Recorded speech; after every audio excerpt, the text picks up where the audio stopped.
لو ركزنا في طريق النجاح اللي ربنا رسمه لينا هنلاقيه قايم على 3 أركان عظيمة هما سر الفلاح بعد توفيقه سبحانه.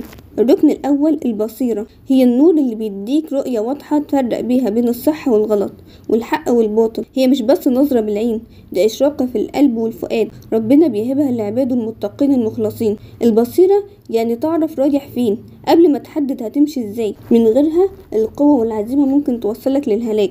الركن التاني العزيمة، القرار اللي ما بيرجعش فيه، وهنا الفرق كبير. كتير مننا عنده إرادة، يعني رغبة انه يحقق حاجة، زي ما تقول انا نفسي اتعلم او انا عايز ابدأ مشروع، بس العزيمة هي اللي بتيجي بعد الإرادة على طول.